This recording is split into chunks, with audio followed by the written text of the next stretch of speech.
Guys, in a minute, I'm going to be introducing Abby Fabiaschi, and her debut novel is called I Liked My Life, which I love the title of that. I'm going to use that as one of my faves. But anyway, this book is so good, and it is her debut novel. And I love when I find debut novels that I can't tell are debut novels, and this is one of them. And it's about a woman who dies, and she comes back as a person watching over her family. I don't want, I said person because I don't know that I want to use ghost, but anyway, she comes back where she can observe her family and try to help them and try to love them from wherever she is, whether we want to call it purgatory or heaven or wherever she is. So that's the concept, and it is a great concept. This book takes you on a ride, and the ending is out of this world. And I can't wait to tell her. I can't wait to tell her how much I loved it. I can't wait to tell her how much I love the ending. And so here's Abby.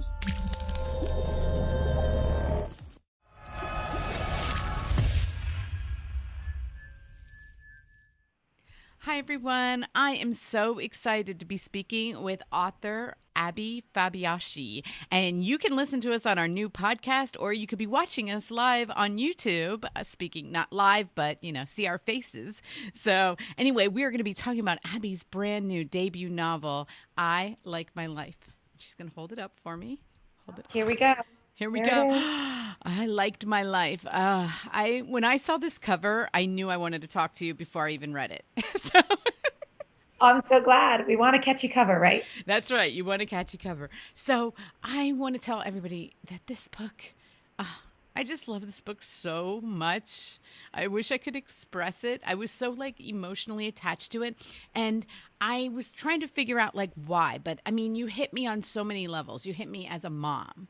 Okay. So you got me there. I have 6 children. And so right away, There.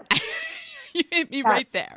And then I had recently lost my mom. Not recent, but within the last 5 years. Going on 6, I feel like actually. it always feels recent. It's been 9 years for my dad, and I feel like I would still use the word recent because it Why? was, Yeah, yeah. exactly. So as I'm reading this, I was like, you so hit it on the head of how I experience her. And I don't in my intro that I did for this video, I'm like, I don't know what to call her because I wouldn't call her a ghost and I wouldn't call her, so I wanted to hear how you describe her in this state. That's been a huge challenge for getting this book out. It's not a paranormal book. You don't Right. want it to read as a paranormal book. So initially, comparisons had been made to the Lovely Bones in terms of Mm, it's a character in the book. It's yes. not meant to be. And I think that the other piece and component of talking about the book is that there's this suicide component, which can sound terribly depressing. Right. And people read a copy. I mean, I don't know walking by if a book had suicide in the copy that I would be like, sign me up. Uh, and that's really not the book, right? It's an uplifting book. It's about resilience. It's about strength. So those have been challenges, and it ultimately proved. It came out in February of this year that just ended. Oh my gosh, 2017. And I know, so Yes. it's been almost a year that it's been out, Yes. and it has had such wonderful kind of a slow roll to the numbers, but they keep going and going because they think it's more of a reference book. It's more of a somebody read it and said, no, just trust me. Oh, You have to read this, yes. ignore the suicide piece, just read the book. Right. And so that has been an interesting component. Yeah. How to talk about it. Yeah, and we don't want to do spoilers. We do no No, spoilers. certainly Okay. not. Because I want everybody to experience it the way I did. But I was thinking about the relationship. I love the relationship between Maddie and Eve. Okay? First of all, I loved all the relationships, but I was thinking about Eve as the daughter. My dad died when I was 23. And it's really interesting because you say 23 and you're like, "Oh, you were an adult." But I'm 53 now. So I don't look at my 23-year-old self so much as an adult anymore. Yeah. You look at Yeah. it more younger. And because he was sick leading up to it, our relationship probably went backward, to 18. You know what I mean? Because there was that disconnect of him being in the hospital and sick and everything. But What it wasn't interesting. my mom. And I don't know how to say that, kind way, like to make it seem, but there's something about the mother-daughter that I felt like, because I was my dad, like I would say I was closer to my dad, but my mom lived longer. So then that relationship kind of just grew. And yeah. Yeah. So I was like thinking about if it would have been the reverse. What if she would have gone at that age? And, and that's what I was. So I really got into that Eve character because mothers and daughters at that age, like we didn't connect. I don't know. There's something, and even with my daughters, I kind of knew it too. I have two daughters, and they're in their 20s now, later 20s, and it's almost like I waited for that time period to end when you start connecting again, because There's somewhere in the book that my mom actually said to me when I was 13. She said, "I don't expect you to love me again until you're 20." And and I think that's a very real component of the hormonal stages that teenagers go through, and particularly women, girls, young ladies. So I do think that there's an evolution that takes place within daughter and mother's relationships, and even daughters and fathers, whoever they're close with, that takes a weird pause during that tumultuous raging hormone time or whatever. So yeah, and then I've watched every one of my children go through.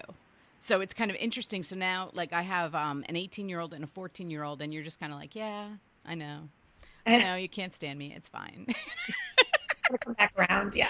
But the way you wrote Eve, I just loved how you wrote it, because I really, really related to her, and all her experience with her mom and then without her mom. And, you kind of go on this journey with her of trying to figure out her life. And I have to say, my mom died when I was 47.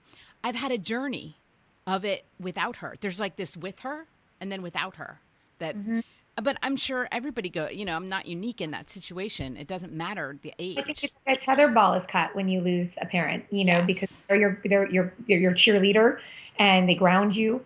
And I think in the book for me started with Eve. So I certainly have, of the characters, my strongest relationship is with Eve.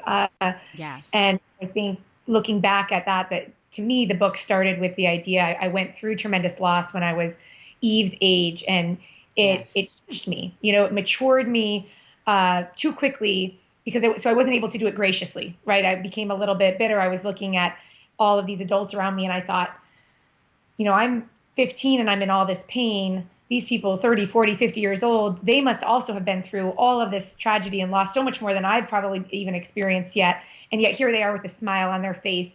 And I was so young that I took that as being fake, that they were pretending that they were happy, but they weren't really. And so all of my interactions became very tainted because I thought everyone was faking it.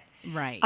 And that's just because, my frontal lobe wasn't developed enough to understand things like fate and destiny and resilience and strength. And I wasn't ready for what had happened, I wasn't ready to experience what had happened to me.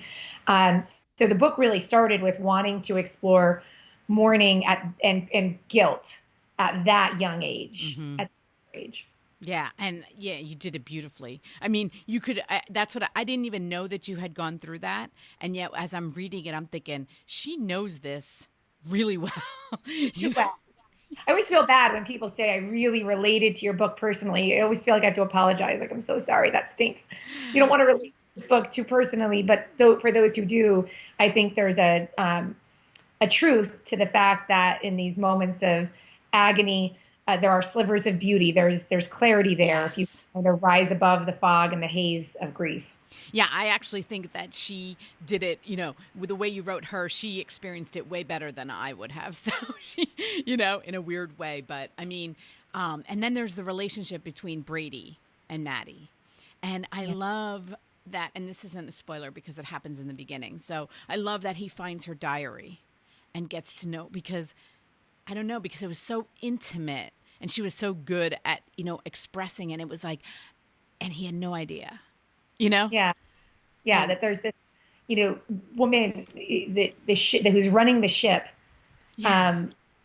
And she has she puts out every day this gratitude and love of the ship and the people who are on the ship, and the ship's going in the right direction. And, but underneath all that is the work that goes into, the guts of it. And and the appreciation and some of those pieces that I think not just women, but a lot of women and maybe more so women experience in the household. Yeah. I really feel like when I get to talk to authors, like I felt there's some authors that I'm like, I was like destined to read this book. Like I was destined to meet you. Like of all the books in the world that are out there right now, I wish I could tell you how I found it because so many people will suggest and then I'll read and then I invite and then, maybe a quarter of them I actually get to talk to.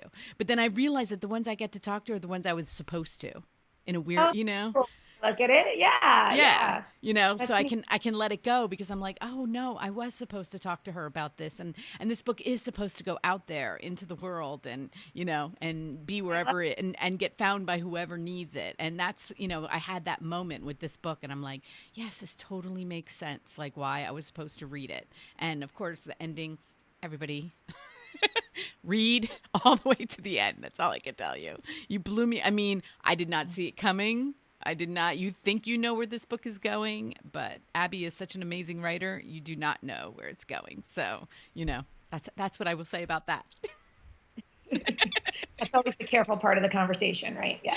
Well, because like you said, it's not like somebody picks up when I was telling people what I was reading at the moment, they were like, I'm like, this woman commits suicide. She comes back. She's like, and when I'm like, she's giving her family thoughts, and I'm like, I wonder if my mom. I was walking around like for 48 hours, going, I wonder if she's making me. I wonder if I'm. So I often get asked, and actually the funniest way it was worded was one of my very first book clubs. A woman said, "So, do you talk to dead people?" And I was like, "Oh, no, No. I don't talk to dead people." But I have had experiences where I feel like their presence is there. And sometimes it's when I'm overwhelmed and I can't kind of figure out which route I'm going to go, where I feel like it just comes to me all of a sudden, just this is what you're going to do and it's going to be great. Right. And I feel like that's handed to me, or a song is on at just the right I was going to time, say or I get the songs. yeah, or even a smell, or a Right. special at a restaurant that is the Yes. special of the night and it makes you think of something, like those kinds of things that at first, especially when I went through loss as a teenager, and not yet as an adult, I I really was resistant to letting that in, to say like, okay, you miss this person so much and you want this to be happening and you know them so well that you can create whatever you want to have happen. You know what their opinion would be, you know what advice they would give you, right? These are the depths of the relationships that you have. Right. um, but then I started saying, why am I working so hard to question the authenticity of Of it. these moments when they make me feel better? They make Right. me feel better. They make me feel like the person is still there. So I won't find out, until it's like a religious war. I won't find out who's right until I'm dead. So I'm not going to worry about it anymore. And I'm just going to kind of let it in. And once I started doing that, I saw it more. So I don't know. Is it real? Is Yes. it not real? I've kind of stopped caring. It feels good. Exactly. Exactly. Just go with what. That's how I do it. Yeah. When she first died, my mom was very, I don't want to say paranormal. I'm not going to say that, but she was very open to Yeah. things. Okay. Yeah. Very open. So when she first died, I was expecting her to like appear over my bed in this like cloud or something. And like a movie. And when it didn't happen, I started to be like, well, where is she? Okay, because if anybody were going to do it, it would have been her. Okay, if you could. If she could, I was like, I put it on her. Like, well, mom, you got to do this thing so I can believe that you're okay and, that everything's fine. But when I let that go, like you said, I started to experience her in different ways. When I let go of what I thought she had to do to make me Yeah. happy, I remember after my dad died, I was like, come to me in a dream. Like I really was like aggressively Yes. trying to say to him, I'm waiting for you in a dream. And I think, he comes to me all the time now, not in a dream, day to Right. day. So it's on their terms, which I guess Exactly. they It earned with. is. Yeah, and as soon as we let go of that, but I want to. Okay, so I always do on. Well, always. I've been doing this Friday video that I put together all my favorite things from each book. Okay, Oh, so fun. I think that this is what it's going to be because it's a toss up between your cover and this quote, but I think it's going to be this quote. It's just And it says, you don't always get to know what happened or why things happened a certain way, but it's always, always goes deeper than any one thing. And I was like, when I read that, Abby, I was like, that's what we keep looking for. It's like, how did this fit in and why? And, we have all these questions, and letting that go, that it's more than that one thing. There's Mm-hmm. so many more than we can One even, answer here. Yeah. you know. Yeah. People, to me, that also works around the assumptions that we make about people, Yes. how often we're wrong. I Yes. think if I look back at some of the key relationships in my life that are no longer here today, and, so for Right. whatever reason, right, I don't have a lot of drama in my life, but just parted ways. Right. And then I think about why we parted ways and what the assumptions I made that played a role in that, and then where that person went in life and what they ended up doing. Right. I'm wrong more than I'm right, about what's happening inside someone and inside their psyche. So I am a very big believer in understanding and really trying to look at the layers that go into a moment, that go into something Yes. someone said that they might regret, Yes. the layers. Yes. I was thinking, like, when, as an author, because I'm the reader, okay, but when you're writing something like that, do you look at it, especially now with social media out there, do you think to yourself, oh my gosh, there's a good quote. People are going to love this. Or does it Oh no, just flow? You oh just no. Yeah, I mean, I have and now have had the opportunity to sit on panels and with other writers and really understand that everyone's process is so different. And for Mhm. some people, I've heard writers say that it starts with a great sentence, a Right. scene or something that they build around. My process is much more like just pulling through the story.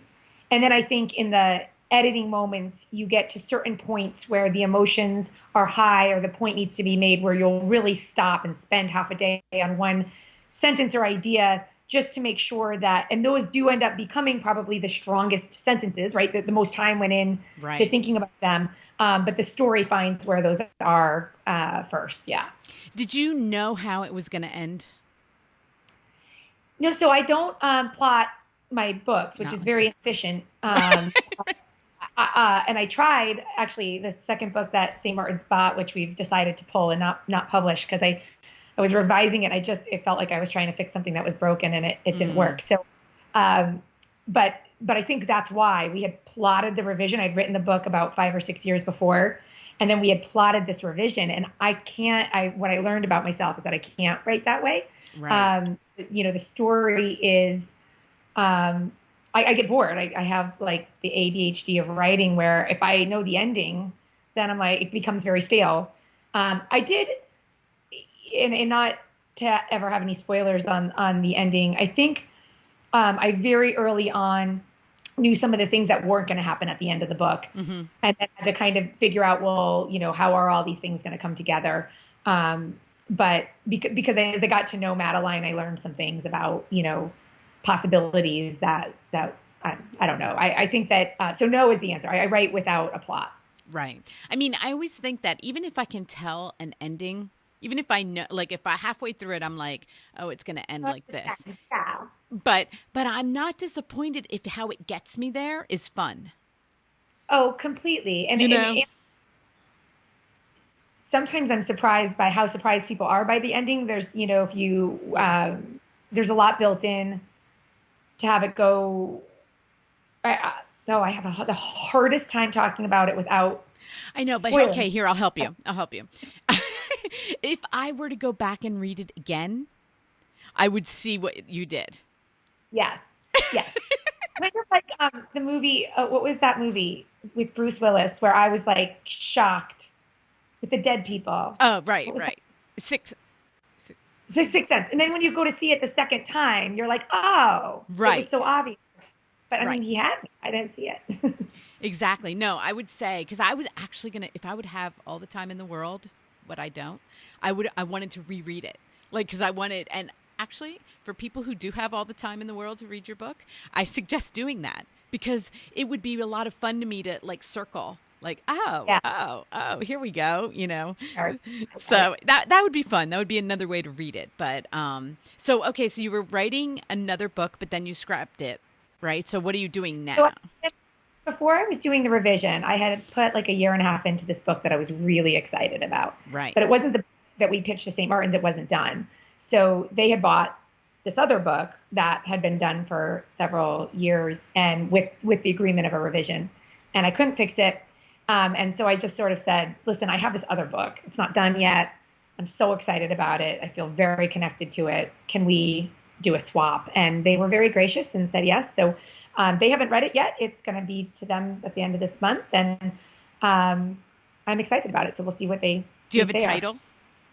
My working title is Anything Helps. At the end of the day, the publishers own the title, but Title, I right. hope it's because I like the title. Yeah. Well, I can't tell you. Like I love finding, like I said, I love finding debut novels like this that I'm like, oh my, I go back because I'll read it and then I go back and I'm like, oh my gosh, that was a debut, but like she doesn't have any other books. Like it's just crazy. So, No. you are so fortunate to have that because not every author, some authors are like, yeah, my fourth book in was good or my third book in was good, but this book is amazing. And I want you to show everybody the cover again because I want them to Oh, see this.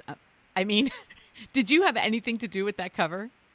I didn't. And in fact, when I first saw it, because I'm not coming from the industry side of it, just as Right. the writer, I was like, Madeline would never wear that. I was very, you know, tactical in how I looked at it. And then I was introduced to the idea of the conceptual cover. And I'm so glad that they didn't, I think they know what they're doing and that it is a catchy cover and that it does portray the fact that there's an uplifting part of this, with the flowers and the birth, but also that Yes. things are kind of turned upside down and they're at a time Yes. of change. Yeah. That's what I loved. And you know what? Never think you're picky because I was just recently talking to an author. They sent her the cover, and the woman on the cover, her fingernails were painted. And she was like, no, she would not paint her nails. You have to take the nail polish off. And of course, they're like, what are you talking about? And she was like, I don't care what you do, but do not put nail polish I feel very strongly about this thing. Yeah, I think your first time around with a debut, you have less, or I felt that I wanted to be easy to work with, on. right? Right. Certainly. And you're just so grateful for the opportunity. People talk about this as a debut. I'm not alone. I think most debut authors have books that were never published, and I'm not an exception to that. Right. So it's the debut of what people are reading from First. me. It's not the Yes. debut of what was written, right? So there's a lot of effort that goes into this moment, and then you just want it. You want to be easy to work with and have a lot of yeses, Right. Uh, so we'll see. Hopefully, the second book is well received, and I'm I waiting just to I find just out. love that story because I was like, nobody knows more than the author, and Right. it's like and you know what she'd do and what she wouldn't do. So it's like Did you see Madeline wearing a red dress with fancy shoes? No, she was not fancy, but that's okay. that's okay. Well, it was Yeah. so much fun talking to you. I cannot wait to see your next book. Please, please, if you need a reader, if you want me to read, I will read it. We could talk I will again. absolutely send it your way. Absolutely. Yeah. So now we're exchanging addresses for the giveaway. So I will have your Yes. address and Yes, we put are you on. going to be giving away a signed copy of this book. Abby's going to get it to me, and I can't wait. And a lucky person will get it. And I wish you so much success. I mean, it's been a year, and I saw on Amazon. I mean, I'm not the only one. Reviews are just crazy, and you must be so thrilled. So, I am. I'm so honored that people are taking the time to read it. So thank you for reaching out and yes. chatting. We'll chat again. Yes. Thank you. Talk to you soon, Abby. All right, take good care. Bye.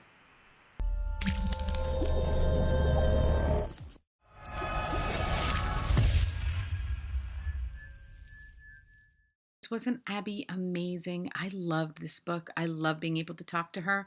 Brand new author. I mean, I know she's going to do many more books that are going to exceed this one. Her book again is called I Liked My Life. I am going, like she said at the end of the video, she's going to be sending me a signed copy and I am going to be giving that away. And if you like the video, please hit like. And if you want to subscribe to my channel, please hit subscribe. But thank you so much for watching.